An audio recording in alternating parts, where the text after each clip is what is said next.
ซึ่งการบูรณะในครั้งนี้วัด7ยอดพระอารามหลวงร่วมกับสำนักศิลปากรที่7เชียงใหม่กรมศิลปากรได้จัดให้มีการบูรณะโบราณสถานทั่วบริเวณวัดกว่า9จุด12รายการจึงขอเชิญชวนพุทธศาสนิกชนผู้มีจิตศรัทธาทุกท่าน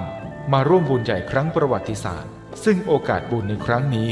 500ปีจะมีเพียงครั้งเดียวโดยสามารถร่วมบุญได้ที่บัญชีวัด7ยอดพระอารามหลวงเพื่อการบูรณะโบราณสถานเลขที่บัญชี839-222-7594 ธนาคารไทยพาณิชย์สาขานิมมานเหมินหรือติดต่อสอบถามเพิ่มเติมได้ที่ Facebook วัด7ยอดพระอารามหลวงโทร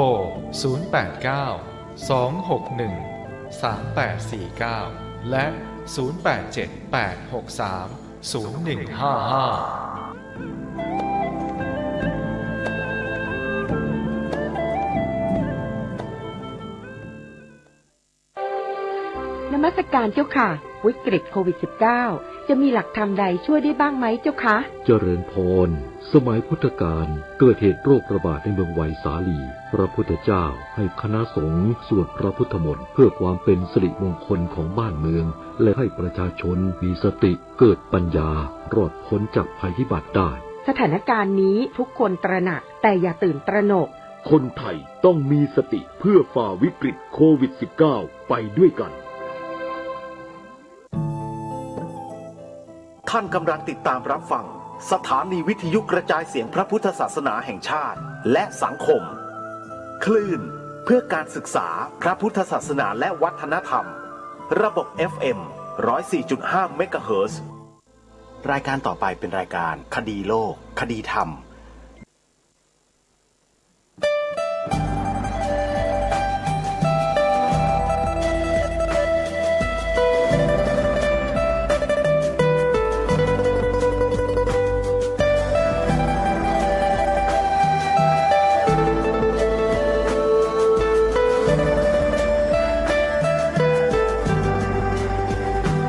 กล้าคิดก็ต้องกล้าทำอย่ากลัวถ้าทำความดีเป็นศึกษาปัญหาให้ทันท่วงทีเมืองไทยจะพัฒนากว่านี้รายการดีๆคดีโลกคดีธรรมขอรำพันบรรยายความคิดเครื่องหมายแห่งสีทั้งสามงามถนัดขาวคือบริสุทธิ์สีสวัสดิ์หมายพระไตรรัตน์และธรรมะคุ้มจิตไทยแดงคือโลหิตเราใสซึ่งยอมสละได้เพื่อรักษาชาติศาสนาน้ำเงินคือสีโสภาอันจอมประชาถ้าโปรดเป็นของส่วนองค์จากริ้วเข้าเป็นไตรรงค์จึงเป็นสีธงที่รักแห่งเราชาวไทยทหารอวตารนำไปยงยุทธวิชัยวิชิตก็ชูเกียรติสยามประเทศไทยที่เจริญมั่นคงมาได้จนถึงทุกวันนี้มิได้เกิดขึ้นจากความหวาดกลัวอย่างคลาดเขลาแต่บรรพบุรุษไทยของเราทุกยุคทุกสมัยล้วนแต่มีความกล้าหาญและชาญฉลาดปกป้องเอกราชสร้างชาติให้เกิดความมั่นคงโดยมีธงแห่งพระไตรรัตน์เป็นเครื่องนำชัยจึงเป็นที่มาที่ไปของรายการคดีโลกคดีธรรมกล้าคิดก็ต้องกล้าทำอย่ากลัวถ้าทำความดีเร่งศึกษาปัญหาให้ทันท่วงทีเมืองไท ยจะพัฒนากว่านี้รายการดีๆคดีโลกคดีธรรมรายการดีๆคดีโลกคดีธรรม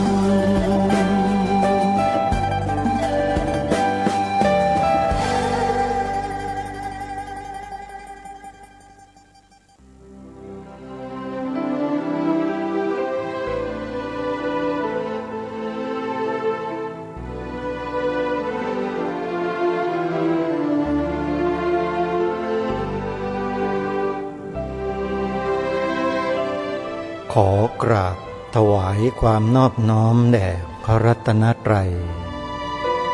ถวายความเคารพพระมหาเถระพระเถรานุเถระทุกท่านขอความสุขความเจริญในธรรมจงบังเกิดมีแด่ท่านสาธุชนที่กำลังติดตามรับฟังรายการจากสถานีวิทยุแห่งนี้ทุกท่านขอนำท่านผู้ฟังเข้าสู่รายการคดีโลกคดีธรรม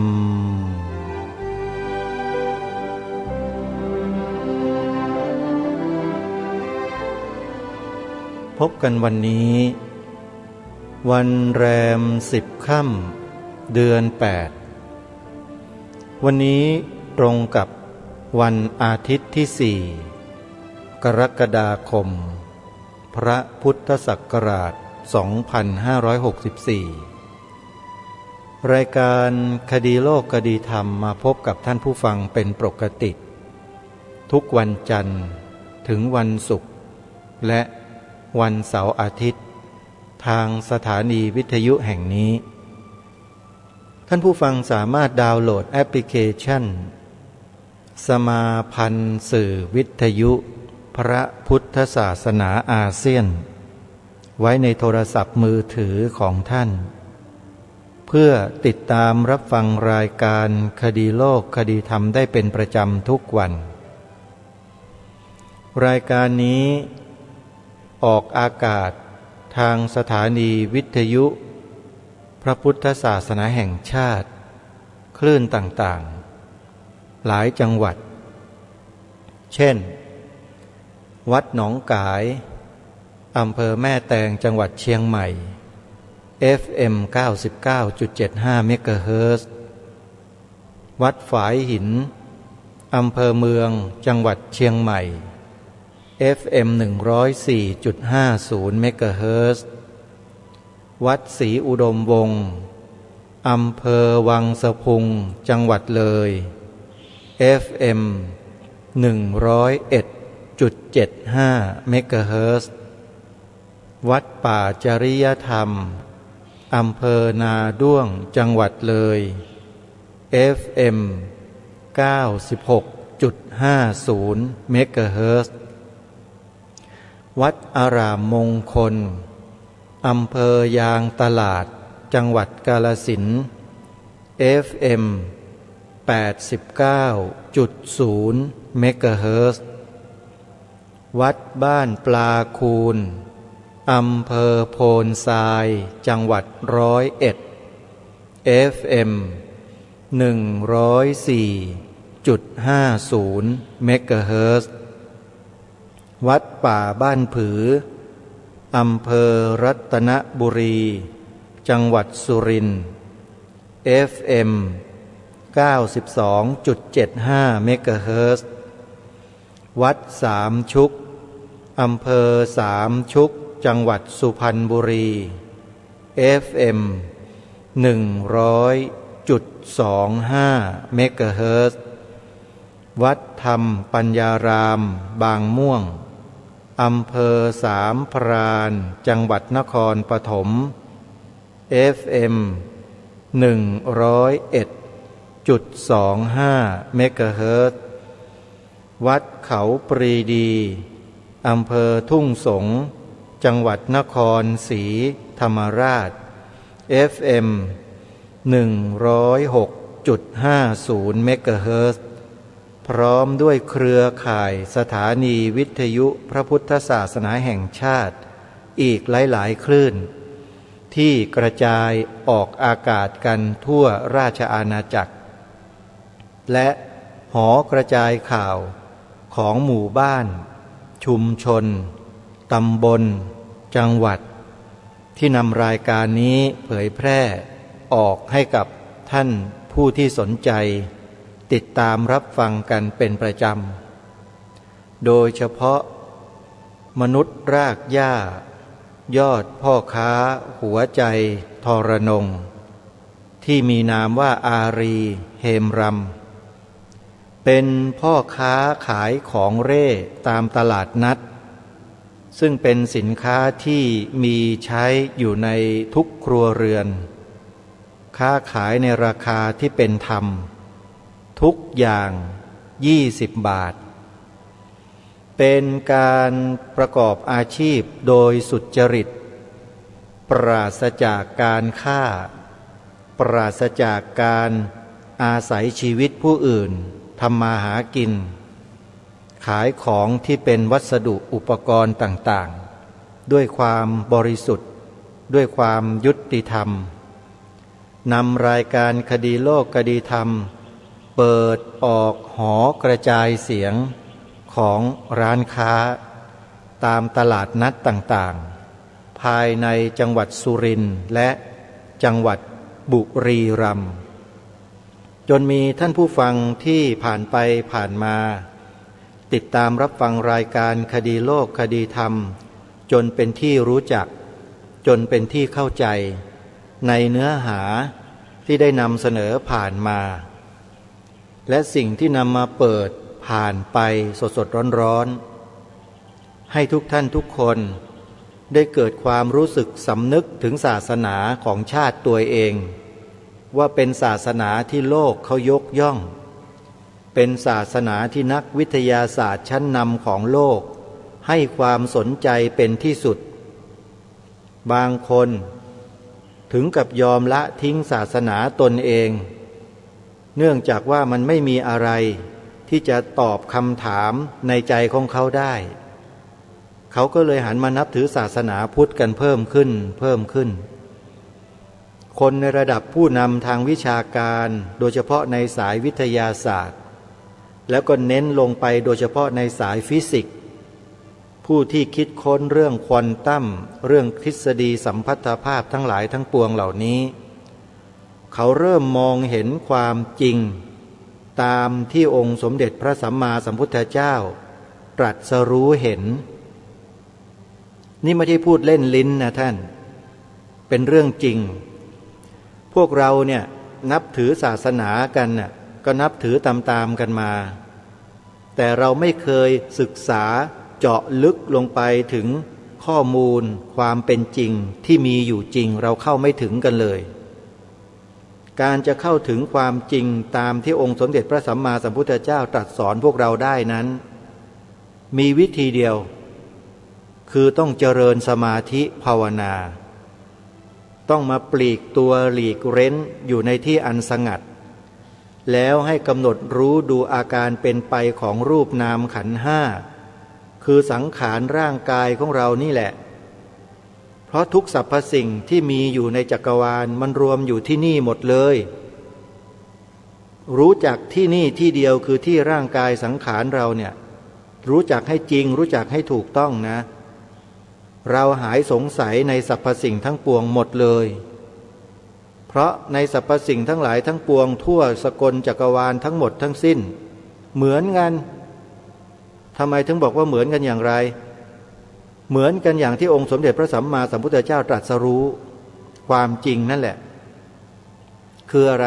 สรรพสิ่งทั้งหลายทั้งปวงที่บรรดามีอยู่ในโลกทั้งที่เป็นรูปธรรมทั้งที่เป็นนามธรรมก็ตามล้วนแล้วแต่ตกอยู่ในกฎไตรลักษณ์หมดเลยไตรลักษณ์ไตรแปลว่าสามลักษณ์ก็คือลักษณะหรือความเป็นไปสามประการอะไรล่ะที่ว่าตกอยู่ในกฎไตรลักษณ์3ประการ3ประการนั้นก็คืออนิจจังทุกขังอนัตตาอันนี้แหละที่นักวิทยาศาสตร์สมัยใหม่ในยุคที่กำลังเจริญรุ่งเรืองเนี่ยสนใจมาก แล้วถึงขนาดว่าอุทานออกมาก็มีแล้วนะนักวิทยาศาสตร์พระพุทธเจ้ารู้ได้ยังไงทั้งที่พระพุทธเจ้าไม่มีเครื่องมือทางวิทยาศาสตร์เทคโนโลยีสมัยใหม่ที่จะศึกษาค้นคว้าสิ่งเหล่านี้ได้เลยนักวิทยาศาสตร์สมัยนี้ค้นคว้ากันแทบเป็นแทบตายไม่รู้กี่ยุคกี่สมัยใช้เครื่องไม้เครื่องมือหมดเงินหมดทุนไปไม่รู้เท่าไหร่นักวิทยาศาสตร์ตายไปไม่รู้กี่กองแล้วอย่าว่าแต่คนเลยกว่าเขาจะศึกษาค้นคว้าเจอพวกควอนตัมพวกอะไรต่างๆอะตอมทั้งหลายนี้ได้เนี่ยเขาต้องลงทุนกันมากมายมหาศาลแต่ทำไมพระพุทธเจ้ารู้สิ่งนี้ได้เพราะอะไรนี่คือสิ่งที่นักวิทยาศาสตร์สมัยใหม่เขาสนใจมากเขาพยายามที่จะค้นหาโดยใช้อุปกรณ์เครื่องไม้เครื่องมืออะไรทั้งหลายที่ทันสมัยที่สุดในโลกพยายามจะยิงพยายามจะส่องพยายามจะทำทุกสิ่งทุกอย่างเพื่อรู้ให้ได้แต่มันรู้ไม่ได้ด้วยวิธีการแบบนั้นมันเหมือนกับว่าอะไรเหมือนกับว่าวิ่งตามหาแสงโยมตามแต่แสงมันพุ่งไว้ข้างหน้าแล้ววิ่งตามมันทันไหมไม่ทันแทนที่จะมาตามหาต้นกำเนิดของแสงมาจากไหนไม่นักวิทยาศาสตร์วิ่งไปตามแสงนู่นไปตามมันมาให้ทันไปดูที่มันมาจากไหนมันไปยังไงนี่คือนักวิทยาศาสตร์ที่ผ่านมาและปัจจุบันนี้ก็จะเป็นอย่างนั้นอยู่ยังวิ่งตามกันอยู่พระพุทธเจ้าตรัสคำหนึ่งท่านจำได้ไหมที่บอกว่าสิ่งใดมีความสิ่งใดเกิดขึ้นแต่เหตุสิ่งนั้นดับไปเพราะเหตุดับเพราะฉะนั้นพระเจ้าเนี่ยพระองค์ท่านพยายามจะศึกษาหาความรู้ถึงเหตุของการเกิดขึ้นของสรรพสิ่งทั้งหลายทั้งปวงว่ามันมาจากที่ไหนแล้วสุดท้ายก็ส่งค้นพบมาเมื่อ 2,600 กว่าปีมาแล้วโยมแล้วสิ่งที่พระองค์ทรงค้นพบก็ยังมีอยู่ในรูปของตัวหนังสืออักษรภาษาที่สืบทอดกันมาเป็นคัมภีร์พระไตรปิฎกปัจจุบันเนี้ยเทคโนโลยีสมัยใหม่ช่วยทำให้พระไตรปิฎกคำสอนของพระพุทธเจ้าแพร่กระจายขยายออกไปทั่วทั้งโลกด้วยระบบโซเชียลเน็ตเวิร์กด้วยระบบอะไรต่อมีอะไรที่ทันสมัยทำให้นักวิทยาศาสตร์นักฟิสิกส์นักเคมีนักจิตวิทยานักคณิตศาสตร์อะไรต่างๆดาราศาสตร์เริ่มให้ความสนใจพระพุทธศาสนามากยิ่งขึ้นศาสนาโลกแบนทั้งหลายอันนี้ขอบอกนะรวมหมดเลยชื่อว่าเป็นศาสนาโลกแบนทั้งหมดตอนนี้จะอยู่ไม่ได้ทำไมจะอยู่ไม่ได้เพราะมันไม่มีคนจะไปนับถือแล้วคนที่ก็มีสติปัญญาคนที่ชาญฉลาดคนที่มีภูมิความรู้เนี่ยเขาไม่ได้นับถือศาสนาโลกแบนนะโยมเขาไม่ยอมนับถือเลยคนรุ่นใหม่เจเนอเรชันใหม่ๆในโลกตะวันตกอเมริกาออสเตรเลียหรือแม้แต่เอเชียเราก็ตามเขายอมไม่นับถือศาสนาดีกว่าเป็น non religion กันเยอะมากแต่สุดท้ายพวก non religion เหล่านั้นเนี่ยก็หาเหตุแห่งทุกข์ไม่เจอก็ยังทุกข์กันอยู่เหมือนเดิมบางคนหรือหลายๆคนถึงขนาดว่ายอมหันเข้ามาศึกษาเรียนรู้พระพุทธศาสนาเพิ่มขึ้นเพราะอะไรไม่ใช่เพราะว่าเราไปชักจูงเข้ามานะแต่เพราะเขาได้ยินพวกนักวิทยาศาสตร์ชั้นนำทั้งหลายพูดถึงศาสนาพุทธเห็นนักวิชาการทั้งหลายพูดถึงศาสนาพุทธเห็นผู้ที่มีอันจะกินระดับเศรษฐีของโลกพูดถึงศาสนาพุทธนับถือศาสนาพุทธดาราฮอลลีวูดนักกีฬาระดับโลกอะไรต่อไม่อะไรนักร้องระดับโลกเขาหันมานับถือศาสนาพุทธเพิ่มขึ้นเจเนอเรชันรุ่นใหม่ที่เป็น non religion ทั้งหลายเนี่ยก็เริ่มหันมาสนใจมากขึ้นนี่คือสิ่งที่มันเป็นไปในปัจจุบันทั่วโลกแต่ในขณะเดียวกันคนไทยพวกเรา ที่กำลังเดินไปเดินมาจ่ายตลาดนัดกันอยู่เนี่ยนะโยมอารีนะเรายังไม่เข้าใจสิ่งเหล่านี้กันรายการคดีโลกคดีธรรมก็เลยพยายามที่จะบอกกับพวกเราชาวพุทธทั้งหลายทั้งปวงว่าศาสนาพุทธของเราที่นับถือกันมาแต่ครั้งบุรุษเราบรรพบุรุษเราเนี่ยนะไม่ใช่กิ๊กก๊อกนะจะบอกให้เนี่ยที่พวกเรานับถือกันอยู่เนี่ยถึงแม้ว่าเราจะรู้บ้างไม่รู้บ้างแต่ขอให้เชื่อมั่นเถอะเรานับถือศาสนาที่ถูกแล้วอย่าไปเปลี่ยนศาสนาเชียวนะจะบอกให้ตกเทรนนะขอบอกว่าตกเทรนเลยแหละเดี๋ยวนี้ดารานักร้องนักแสดงระดับโลกเนี่ยเขาหันมานับถือศาสนาพุทธกันเพียบเลยเยอะแยะไปหมดเคยทราบกันบ้างหรือเปล่าพวกเรานะอันเนี้ยก็เลยขอบอกกับพวกเราว่าจงภูมิใจเถอะจงภูมิใจเถิดที่เกิดเป็นไทยมิเป็นทาสใครอย่างเพลงที่พุ่มพวงร้องนะลองไปฟังดูแต่แบบนั้นเลยจริงๆรายการคดีโลกคดีธรรมจึงมาย้ำอยู่ตลอดว่าอย่าทิ้งนะความเป็นไทยของเราเนี่ยมันไม่เหมือนคนอื่นเขาหรอกประเทศเราเนี่ยเป็นสเปเชียลิตี้ผสมผสานกลมกลืนกันแบบดูไม่ออกเลยทั้งพุทธทั้งผีทั้งพราหมณ์ทั้งเทพอยู่ด้วยกันนี่แหละไม่ต้องไปโจมตีกันไม่ต้องไปว่ากันนะช่วยกันถูไถไปเดี๋ยวก็เราก็พ้นทุกข์กันเองแหละไม่ต้องห่วงแต่ถ้าใครมีความสามารถสูงมีความพยายามสูงมีโอกาสสูงก็จะได้ไปเร็วหน่อยคือได้พ้นทุกข์เร็วหน่อยได้เข้ามาสู่กระแสได้มากหน่อยแต่ถ้าใครยังไม่มีก็ค่อยเลาะเล็มมาตามขอบตะเข็บเรื่อยๆแล้วสักวันหนึ่งเดี๋ยวก็หาช่องทางเข้ามาได้เองอันนี้มันก็ขึ้นอยู่กับบุญอยู่กับวาสนาของแต่ละคนนะไม่มีใครบังคับใครได้เรื่องของการประพฤติวัดเรื่องของการปฏิบัติธรรมเนี่ยไม่มีใครบังคับใครได้ศาสนาพุทธไม่เคยบังคับผู้นับถือ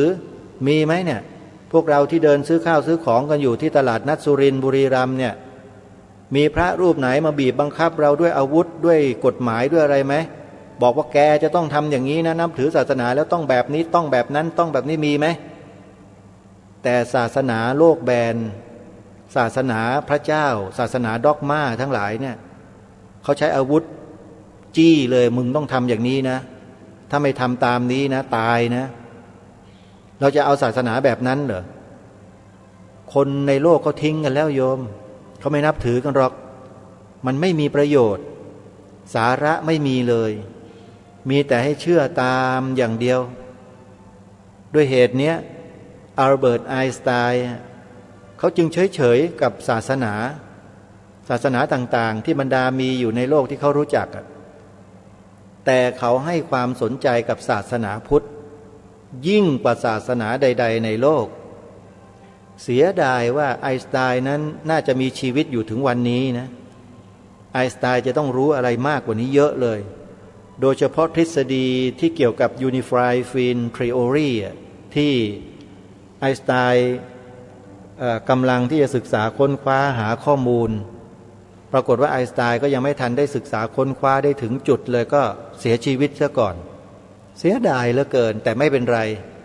นักฟิสิกส์รุ่นใหม่ๆรุ่นหลังๆก็มาสืบต่อศึกษาค้นคว้าต่ออะไรต่อ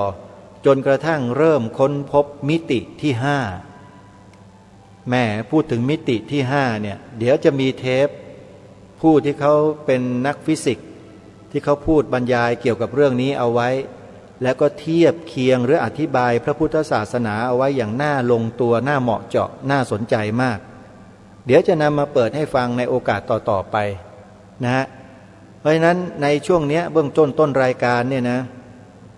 อยากจะขอบอกกับทุกท่านทุกคนว่าการที่รายการคดีโลกคดีธรรมพยายามมาตอกย้ำให้พวกเรามั่นอยู่ในพระศาสนาของชาติบ้านเมืองคือศาสนาพุทธเนี่ยนะเพราะรู้ไงรู้มานานแล้วว่าศาสนาพุทธเราเนี่ยจะเป็นที่พึ่งหลักของมนุษยโลกทั้งปวงโดยไม่มีศาสนาไหนจะสามารถเป็นที่พึ่งให้แก่มวลมนุษยชาติในโลกได้อย่างบริสุทธิ์ได้ มีแต่ศาสนาพุทธศาสนาเดียวจริงๆนักวิทยาศาสตร์ชั้นนำของโลกทั้งหลายทั้งปวงนักปรัชญานักจิตวิทยานักคณิตศาสตร์นักดาราศาสตร์ต่างๆทั้งหลายที่เป็นชั้นนำของโลกต่างยกย่องพระพุทธศาสนากันมากมายก่ายกองเยอะแยะนำมาเสนอในที่นี้ไม่มีวันหมดนะโยมนี่คือสิ่งที่อยากจะบอกกับพวกเราว่านับถือศาสนาพุทธน่ะดีแล้วนับถือศาสนาพุทธนั่นดีแล้วนะอย่าไปเปลี่ยนศาสนาเป็นอันขาดแล้วถ้ามีใครมาชักจูงมีใครมาชักจูงเราให้เปลี่ยนศาสนาด้วยวิธีการที่ไม่ถูกต้องด้วยวิธีการที่ไม่ถูกต้องโดยใช้เงินล่อโดยใช้สมบัติล่อโดยใช้สวัสดิการมาล่อโดยใช้ข้าวของรางวัลโดยเฉพาะเงินมาหลอกมาล่อเนี่ยนะขอบอกว่าอย่าไปนับถือเชียวนะไอ้พวกเนี้ยไม่มีทางหรอกไม่มีทางที่จะได้ดีได้หรอกมีแต่ใจไปเป็นทาสเขาอย่างเดียว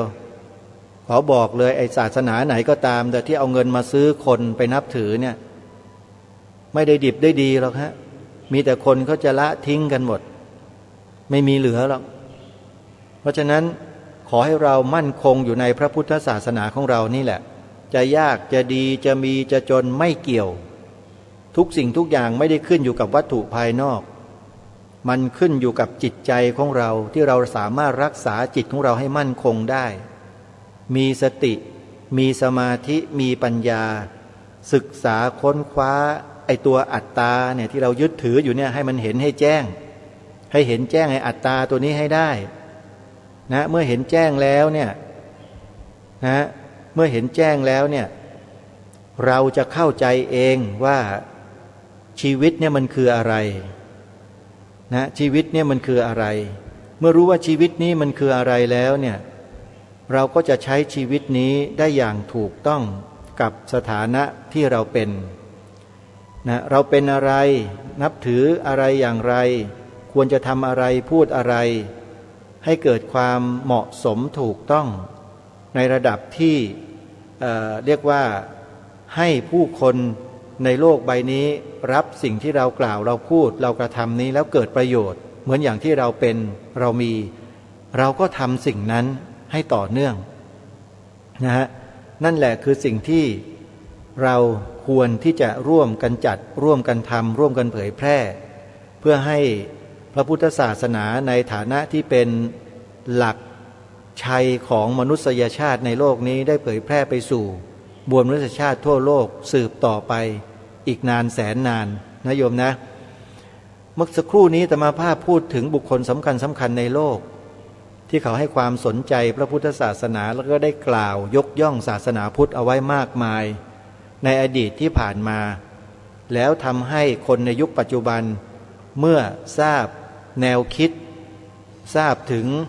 คำพูดต่างๆของเขาเหล่านี้แล้วก็หันกลับมานับถือศาสนาพุทธกันมากมายนั้น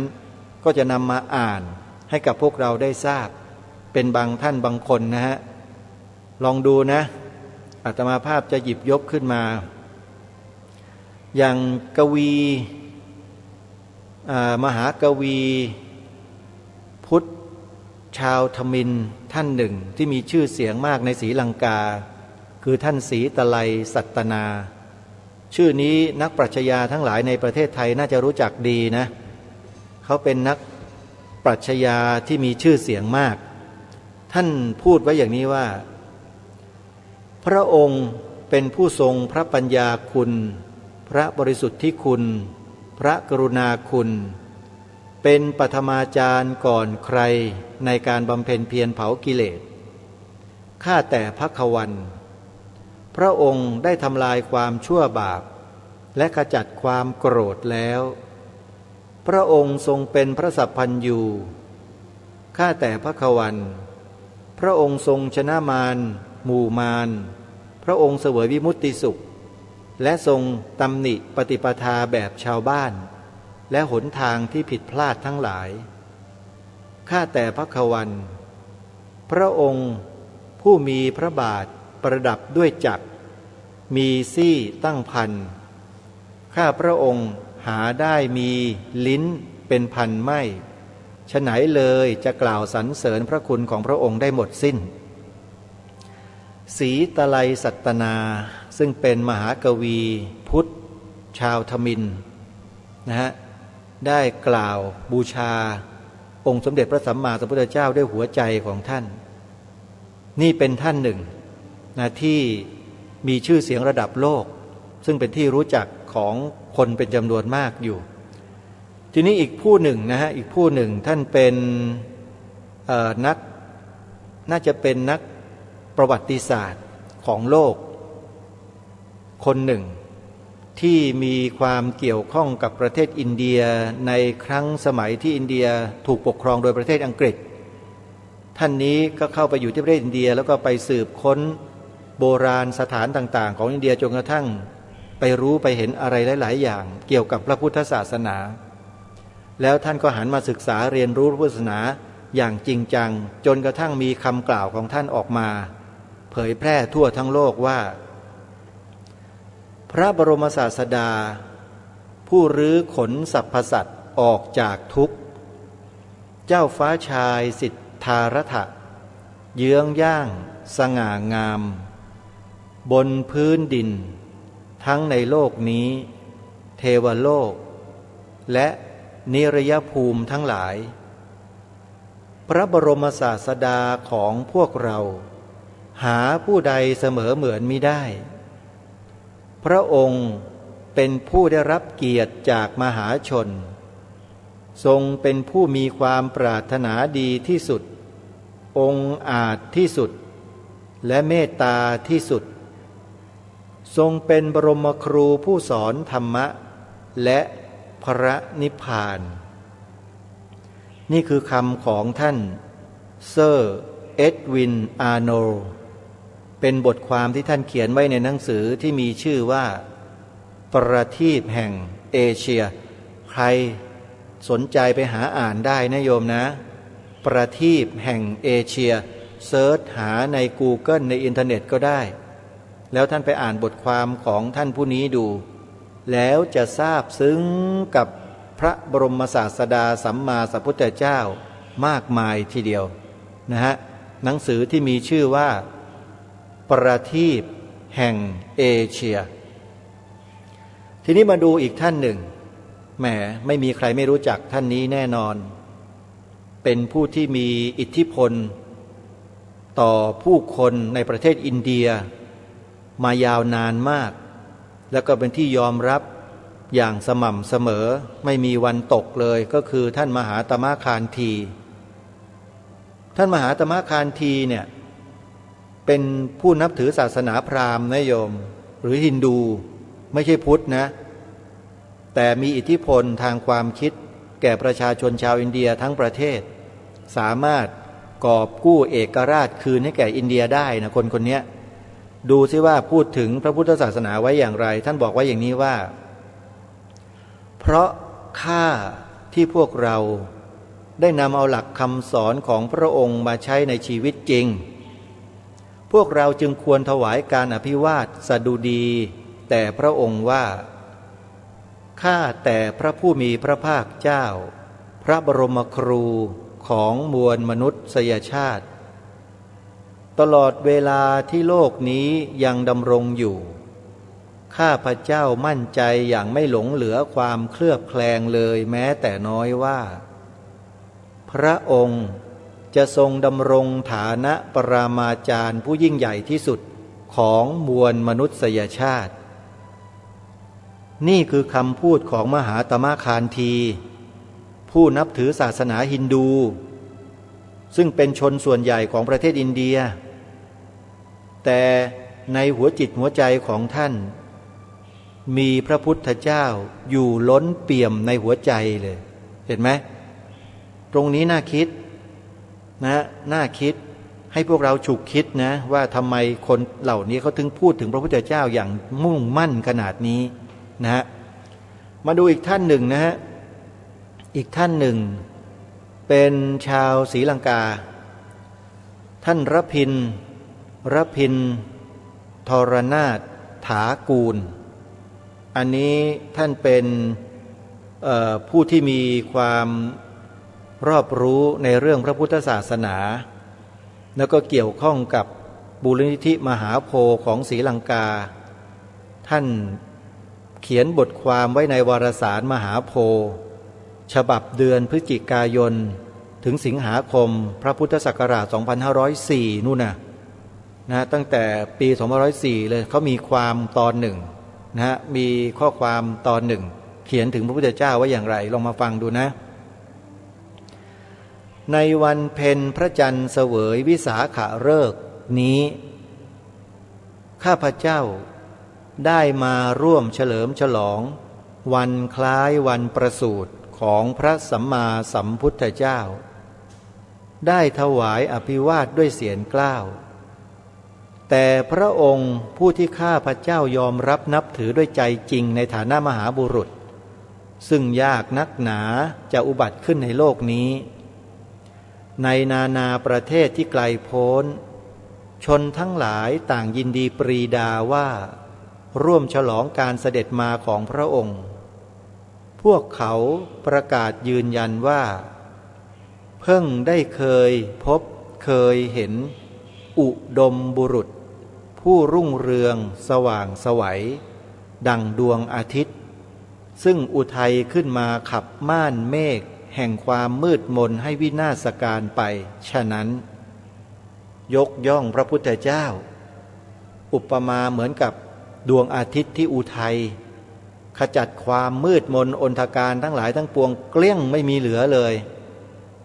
นี่คือคำยกย่องของบุคคลสำคัญระดับโลกอีกท่านหนึ่งมีอีกคนหนึ่งอดีตนายกรัฐมนตรีของประเทศอินเดียคนแรกถ้าพูดถึงนายกรัฐมนตรีคนแรกของอินเดียแล้วไม่มีใครนอกจากพระท่านยวาหารานเนรูท่านยวาหารานเนรูได้กล่าวถึงพระพุทธเจ้าไว้อย่างไรเดี๋ยวเขาบอกท่านผู้ฟังไว้นิดหนึ่งว่าท่านยวาหารานเนรูนายกรัฐมนตรีของอินเดียท่านนี้สมัยนั้นนะฮะนับถือศาสนาฮินดูนะคือศาสนาพราหมณ์นั่นเองแต่ศรัทธาพระพุทธเจ้าโดยท่านได้กล่าวไว้ว่าพระพุทธเจ้าโอรสแห่งภารตะประเทศเป็นผู้รุ่งโรจน์ที่สุดยิ่งใหญ่ที่สุดและชาญฉลาดที่สุดในโลกแห่งความขัดแย้งเกลียดและเบียดเบียนกันนี้พระธรรมคำสอนของพระองค์จึงเปล่งรัศมีเป็นประกายดังพระอาทิตย์ทรงกฎฉะนั้นนี่ก็เป็นคำยกย่องอีกคำพูดหนึ่งของบุคคลสำคัญระดับโลกคือท่านยวาหารานเนรูอดีตนายกรัฐมนตรีคนแรกของประเทศอินเดียและท่านนายกรัฐมนตรีคนนี้แหละที่ได้เชิญให้ประเทศไทยและประเทศต่างๆที่นับถือศาสนาพุทธทั่วโลกเนี่ยไปสร้างวัดพุทธศาสนาไว้ในประเทศอินเดียหนึ่งในนั้นก็คือวัดไทยพุทธคยาซึ่งเป็นวัดแรกในประเทศอินเดียนะได้รับเชิญจากรัฐบาลประเทศอินเดียในสมัยนั้นแล้วก็มีพระสงฆ์ไทยเราก็ไปสร้างวัดไทยไว้ในอินเดียอยู่มากมายหลายวัดกระจัดกระจายไปในหลายเมืองนะเพื่อที่จะไปนำคำสอนของพระพุทธเจ้าเนี่ยไปเผยแพร่ให้กับชาวอินเดียซึ่งปัจจุบันนี้คนอินเดียหันมานับถือศาสนาพุทธหลายล้านคนแล้วโยมอย่างน้อยๆเนี่ยเท่าที่ทราบข้อมูลมานะ10 ล้านคนขึ้นแล้วก็เพิ่มขึ้นเรื่อยๆนะฮะทีนี้มาดูท่านต่อไป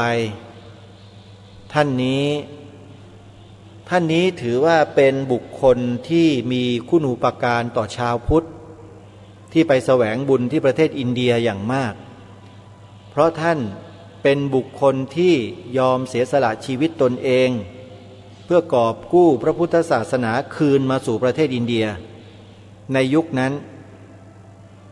นั่นก็คือท่านอนาคาริกธรรมปาละผู้บุกเบิกการรื้อฟื้นพุทธสถานในประเทศอินเดียและเป็นผู้ก่อตั้งสมาคมมหาโพธิ์ในอินเดียท่านได้กล่าวไว้อย่างนี้ว่า ไม่มีสิ้นสุดคือพระปัญญาคุณของพระพุทธเจ้าไม่มีพรมแดนคือพระเมตตาของพระพุทธเจ้าที่ทรงมีต่อสรรพสัตว์ดังนั้นพระองค์จึงมีพระนิมิตนามว่ามหาการุณิยะหมายถึงพระผู้ทรงมหากรุณาต่อสรรพสัตว์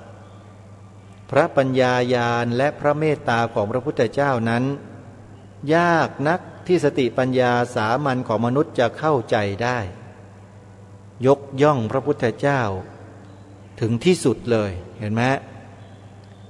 ทีนี้มาดูชาวต่างประเทศไม่ว่าจะเป็นชาวเยอรมันอังกฤษอะไรต่างๆนะที่พูดถึงพระพุทธเจ้าไว้มีมากมายทีเดียวจะขอยกตัวอย่างมาดังนี้ศาสตราจารย์แม็กซ์มิลเลอร์นักภารตวิทยาคนสำคัญชาวเยอรมันได้กล่าวถึงพระพุทธเจ้าไว้อย่างนี้ว่าพระพุทธเจ้าคือกลุ่มก้อนแห่งคุณงามความดีทั้งหมดซึ่งพระองค์เองได้เทศนาสั่งสอนตลอดช่วงเวลา45พรรษาแห่งการประกาศพรหมจรรย์อย่างสำฤทธิ์ผลและน่าสังเกตนั้นพระพุทธองค์ได้ทรงนำเอาพระดำรัสทั้งหมดปรับปรุงไปสู่การกระทำจริงไม่มีที่ใดเลยที่พระพุทธองค์จะเปิดช่องให้กับความอ่อนแอหรือกิเลสของมนุษย์ดังนั้นหลักการทางศีลธรรมของพระพุทธเจ้าจึงสมบูรณ์ที่สุดเท่าที่ชาวโลกเคยประสบมานี่ท่านศาสตราจารย์แม็กซ์มิลเลอร์นักภารตวิทยาคนสำคัญชาวเยอรมันได้กล่าวไว้ท่านสาธุชนผู้ฟังก็ต้องพิจารณาตามไปด้วยนะทีนี้มีอีกท่านหนึ่งเป็นพระในพระพุทธศาสนาท่านได้กล่าวคำสำคัญนี้ไว้ก็คือท่านพระปิยทัตสีมหาเถระท่านบอกว่าพระองค์ทรงเป็นเพียงมนุษย์คนหนึ่งไม่เกี่ยวข้องกับพระเจ้าหรือภาวะเหนือธรรมชาติอื่นใดพระองค์เองมิใช่ทั้งพระเจ้าองค์อวตารของพระเจ้าหรือองค์ในเทพนิยายใดๆพระองค์ทรงเป็นเพียงมนุษย์แต่เป็นมนุษย์ที่ยอดเยี่ยมมนุษย์มหัศจรรย์พระองค์อยู่ภาวะมนุษย์ธรรมดาในภายในแม้จะดำรงชีพอยู่มนุษย์สามัญในภายนอกเพราะเหตุผลนี้พระองค์จึงได้รับการขนานพระนามว่ามนุษย์ผู้มีเอกลักษณ์พิเศษบุรุษผู้สูงสุดพระพุทธเจ้าพระสัมมาสัมพุทธเจ้าผู้ตรัสรู้ชอบด้วยพระองค์เองอีกท่านหนึ่งคือท่านศาสตราจารย์เลานาเดอร์เลขานุการสมาคม YMCA แห่งอินเดียพม่าและศรีลังกาท่านกล่าวสั้นๆว่าพระพุทธเจ้าอาจได้รับการชี้วัดได้ง่ายๆว่าได้แก่ผู้ที่ได้รับการสักการะบูชาจากมวลมนุษย์จำนวนมากที่สุดอีกท่านหนึ่งก็คือท่านดร.เอ็ดเวิร์ดคอนส์นะท่านกล่าวไว้อย่างนี้ว่าพระพุทธเจ้าเป็นเสมือนนายแพทย์เช่นคุณหมอที่ต้องทราบอาการของโรคต่างๆรวมทั้งสมุดฐานของใครแม้ยาแก้จะมีวิธีการเยียวยาและสามารถประยุกต์ใช้ได้ด้วยฉันใดพระพุทธเจ้าก็ฉันนั้นเหมือนกันทรงแสดงอริยสัจสี่ซึ่งชี้ถึงขอบเขตแห่งความทุกข์เหตุเกิดแห่งความทุกข์ความดับทุกข์และมรรคหนทางนำไปสู่ความดับทุกข์ก็คืออุปมาพระพุทธเจ้าเราเหมือนหมอยานั่นเองนะมีเป็นผู้ที่เชี่ยวชาญว่างั้นเถอะอีกท่านหนึ่งศาสตราจารย์พีลักษมีนราชนะฮะท่านกล่าวไว้อย่างนี้ว่าพระพุทธเจ้าคือบิดาผู้เมื่อเห็นบุตรของท่านกำลังเล่นกับไฟโลกีอยู่ จึงใช้วิธีการต่างๆเพื่อนำพวกเขาออกไปให้พ้นบ้านที่กำลังถูกไฟไหม้และพาไปสู่สถานที่ปลอดภัยคือพระนิพพานอีกท่านหนึ่งเป็นนักการศาสนาระดับสูงเลยคือบิชอปมิลแมนระดับบิชอปนะโยมกล่าวไว้อย่างนี้ว่าข้าพเจ้ารู้สึกมากขึ้นตามลำดับว่าพระพุทธเจ้าสากยมุนีนั้นโดยบุคลิกภาพแล้วทรงประทับอยู่ใกล้ชิดกับข้าพเจ้าที่สุดโดยความรักที่มีต่อพระองค์แล้วพระพุทธเจ้าทรงเป็นทั้งมรรควิถีสัจธรรมความจริงและชีวิตมาดูท่านสุดท้ายจริงๆแล้วยังมีเหลืออีกเยอะนะฮะวันนี้เวลาใกล้จะหมดดร.เอสราธกฤษนันท์ท่านกล่าวไว้ว่าด้วยความสงบเย็นณภายในและพระเมตตาต่อสรรพสัตว์ที่พระพุทธองค์ทรงมีอยู่อย่างเปี่ยมล้นนั้นพระองค์จึงไม่เคยตรัสถึงบาปดั้งเดิมเลยตรัสถึงเพียงแต่อวิชชาคือความไม่รู้ความจริงและความโง่งมงายซึ่งสามารถแก้ไขได้ด้วยความรู้แจ้งและความเห็นอกเห็นใจกันนี่ก็เป็นตัวอย่างของนักปรัชญาทั้งหลายนักวิทยาศาสตร์นักคิดนักการศาสนาที่ท่านได้กล่าวถึงองค์สมเด็จพระสัมมาสัมพุทธเจ้าเอาไว้ซึ่งในวันต่อไปยังมีซุปเปอร์สตาร์ระดับโลกหลายๆคนหลายๆท่านที่ได้กล่าวถึงองค์สมเด็จพระสัมมาสัมพุทธเจ้าเอาไว้เดี๋ยวจะได้นำมาเผยแพร่ให้พวกเราได้เกิดความรู้สึกยินดีในการที่เราเป็นชาวพุทธ